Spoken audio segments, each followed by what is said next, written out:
बल का प्रयोग तो बिल्कुल नहीं करना चाहिए था। जोतने देना चाहिए था। आपके पास कागज है, आप 5 साल बाद ले लेते हैं, आप 15 साल बाद ले लेते अगर आपके पास कागज है। तो ये मेरे ख्याल से ठीक नहीं। साथी देवेंद्र बाबू और तमाम हमारे पार्टी के बहुत सारे साथी हैं, उन्होंने जाकर वहाँ मोर्चा को संभाला और ग्रामीणों को समर्थन दिया, सशरीर समर्थन दिया। करना सरकार का काम नहीं है। सरकार को विनम्र होना चाहिए, शालीन होना चाहिए, शीतल होना चाहिए। सरकार को बात करनी चाहिए और बात करनी। लगातार आप जो है रिम्स 2 जमीन को लेकर खड़े होने की बात कर रहे थे, आज वहाँ पहुँचे भी, क्या स्थिति और परिस्थिति देख पाए, समझ पाए? देखिए, सबसे पहला बात है कि अगर रिम्स 2 ज़मीन का अधिग्रहण अगर सरकार ने किसी भी कालखंड में किया है तो सरकार के पास उसका दस्तावेज होना चाहिए, ग्रामीणों की जो हस्ताक्षर होने चाहिए, या फिर अगर उस समय हम वहाँ के बुजुर्ग अगर ठेपा लगाते थे, उतने पढ़े लिखे नहीं थे, तो उनका ठेपा होना चाहिए। अगर उनके पास कोई ऐसा कागज़, ऐसा कोई डॉक्यूमेंट है जिसमें ये तय हुआ है कि उस ज़मीन का अधिग्रहण सर्वसहमति से किया गया है, चूँकि सर्वसहमति से अधिग्रहण होना चाहिए। अब कोई भी काम कर रहे हैं, अगर रेती ज़मीन पे कर रहे हैं तो अधिग्रहण की एक प्रक्रिया है, भूमि अधिग्रहण अधिनियम का एक प्रक्रिया है। तो उस प्रक्रिया के तहत अगर आप अधिग्रहण किए हैं तो आप एक वार्ता बुलाइए। भागना क्यों? सामना करना चाहिए, परिस्थितियों का सामना करना चाहिए। काहे मुख्यमंत्री भाग रहे हैं? आइए, सामना करिए और आप कहिए कि भाई हम भीड़ से बात नहीं करेंगे। स्वाभाविक है, क्योंकि भीड़ से बात करना संभव भी नहीं है। तो अब एक काम करिए, आप कहिए कि आप 7, 9, 5, 11 सदस्य प्रतिनिधिमंडल आइए, मुख्यमंत्री रहेंगे, पदाधिकारी रहेंगे, भूअर्जन जो भूमि से संबंधित पदाधिकारी हैं, जो नगरी के ज़मीन को विषय को जान रहे हैं, रहें और आप उनको संतुष्ट करिए। तो इससे देखिए, ग्रामीणों का स्पष्ट कहना है कि किसी प्रकार का कोई अधिग्रहण नहीं किया गया है, केवल यह मुँह ज़बानी है और मुँह के ज़ोर पर, लाठी डंटे के ज़ोर पर बलपूर्वक ज़मीन लेना चाहती है। उस ज़मीन को हमने देखा, करीब से जाकर देखा, बहुत सुंदर ज़मीन है। माने किसान उस ज़मीन को केवल देख ले तो उसका पेट भर जाए, ये मतलब एक कहावत कह रहे हैं। इतनी सुंदर, इतनी हरियाली ज़मीन है, खेती के लिए इतनी उपयोगी ज़मीन है कि कह नहीं सकते हैं। तो इसलिए वो अपनी जेन्युइन मुद्दों के साथ अड़े हैं और सरकार अगर ज़मीन किसी कालखंड में अधिग्रहण किया है, वो कागज़ दिखाए, वह किसी प्रकार का डॉक्यूमेंट प्रेजेंट करे, और नहीं तो फिर इस पर उसे सरकार को बात करनी चाहिए, वार्ता करनी चाहिए और वार्ता करके से हल निकालना चाहिए। आप जहाँ विवाद ना हो वहाँ रिम्स 2 के लिए पूरा झारखंड ज़मीन देने के लिए तैयार है जी। हर कोई चाहता है। रिम्स 2 क्या, रिम्स 3, 4, 5, 6 बने, लेकिन विवाद ना हो, किसी की ज़मीन जबरन ना ली जाए, लाठी डंडा, आंसू गैस, रबड़ गोला के माध्यम से ज़मीन ना ली जाए, मार पीट कर ज़मीन किसानों की ना ली जाए। सीधी बात है, मेरा कहना है।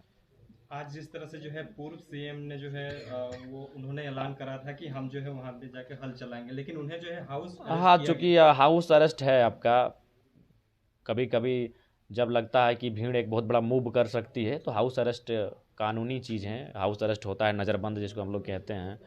तो हालांकि हमें लगता है कि ये तो सिविल मामला था, यहाँ हाउस अरेस्ट करने की ज़रूरत नहीं थी। वो खेत पर जाते हैं, चलिए जोत भी देते हैं, तो सरकार के पास अगर कागज़ है तो जोतने के बाद भी आप ले लेंगे।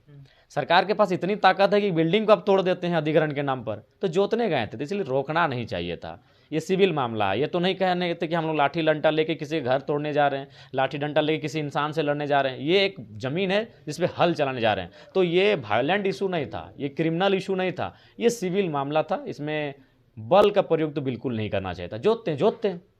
जोतने देना चाहिए था। आपके पास कागज है, आप 5 साल बाद ले लेते हैं, आप 15 साल बाद ले लेते अगर आपके पास कागज है।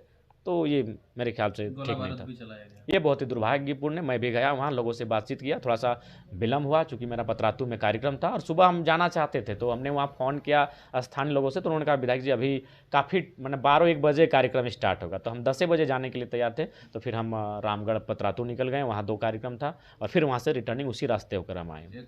पूर्व सीएम का हाउस अरेस्ट होने के बाद जो है आपके ही साथी देवेंद्र नाथ महतो ने जो है उस मोर्चा को संभालते हुए सबसे पहले होल जोतने का काम। हाँ, वहाँ बहुत सारे हमारे साथी देवेंद्र बाबू और तमाम हमारे पार्टी के बहुत सारे साथी हैं, उन्होंने जाकर वहाँ मोर्चा को संभाला और ग्रामीणों को समर्थन दिया, सशरीर समर्थन दिया। आज जिस तरह से हुआ, तो क्या लगता है कि जो रिम्स 2 का जो नींव रखने जा रहे हैं, तो ये क्या होगा आगे? देखिए, ऐसे में एक अराजक माहौल तैयार होगा। जैसी भीड़ थी, आप जो हुजूम था, लातेहार, लोहरदगा, केवल नगरी के लोग नहीं थे। हमने तो देखा कि माताएं बहनें लातेहार, लोहरदगा साइड से बहुत आई, गुमला साइड से आई हुई थी। तो मैंने बहुत एक आदिवासी का एक बहुत बड़ा समूह आज वहाँ पर आया था ज़मीन अधिग्रहण के खिलाफ। तो ऐसे में एक हिंसक व अराजक माहौल होगा, उससे बेहतर है राज्य सरकार। देखिए, अकड़ना सरकार का काम नहीं है। सरकार को विनम्र होना चाहिए, शालीन होना चाहिए, शीतल होना चाहिए। सरकार को बात करनी चाहिए और बात करके समस्या का समाधान निकालना चाहिए। आदिवासी राज्य में ही आदिवासी के साथ इस तरह से हो रहा है। ये उन्हीं जो आदि है आवाज बिल्कुल बहुत मामले ऐसे आए हैं, चाहे सूर्या हांसदा का मामला रहे, चाहे ये आपका नगड़ी का मामला रहे, या फिर सिरम टोली रैंप का मामला रहे। एक आदिवासी बहुल राज्य जिसमें माने प्रमुख जनसंख्या आदिवासियों की है, और उस राज्य में एक आदिवासी सीएम के रहते अगर आदिवासियों को ये दिन देखना पड़ रहा है, तो फिर हम कह सकते हैं कि भाई जंगल तो काट दिया गया, लेकिन काटने वाली कुल्हाड़ी में जो डंडा लगा था वह जंगल की लकड़ी का था, वही हाल है। कोई विधायक संसद नहीं पहुंचे, खाली आप पहुंचे थे। जी हम भी थोड़ा सा डिले हुआ मेरा जाने में, चूँकि काफ़ी बैरिकेटिंग था, बहुत सारा बैरिकेटिंग था।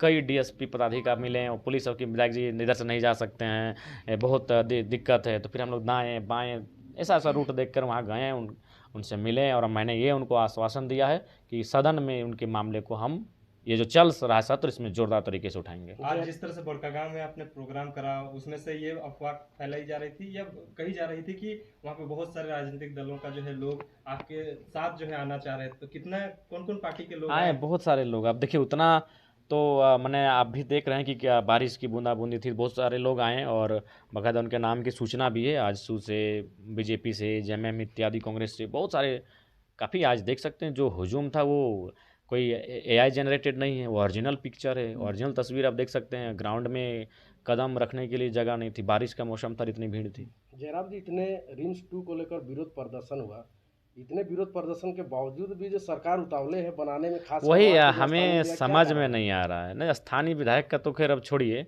सरकार का व्यवहार ही हमें समझ में नहीं आया। यार लोग विरोध कर रहे हैं, लोग जान देने पर तुले हैं कि हम ज़मीन देंगे, जान देंगे, ज़मीन नहीं देंगे।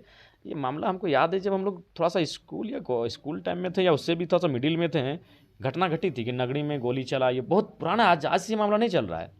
लोग आज से नहीं इस ज़मीन के लिए जान देने को तैयार है, काफ़ी बरसों पुराना मामला है ये। तो उसके बाद भी सरकार को चेतना चाहिए। और गुरुजी खुद पक्ष में थे कि वहाँ विस्थापन ना किया जाए, गुरुजी पक्ष में थे ज़मीन का गलत तरीके से अधिग्रहण ना किया जाए। उनका बेटा अगर फिर उस काम को करेगा तो ये तो मैंने बहुत दुर्भाग्यपूर्ण है। गुरुजी को क्या श्रद्धांजलि आप दे रहे हैं? गुरुजी जो कह रहे थे भाई इसको पालन कीजिए, वही ओरिजिनल श्रद्धांजलि है। तो मानना चाहिए सरकार को इसको।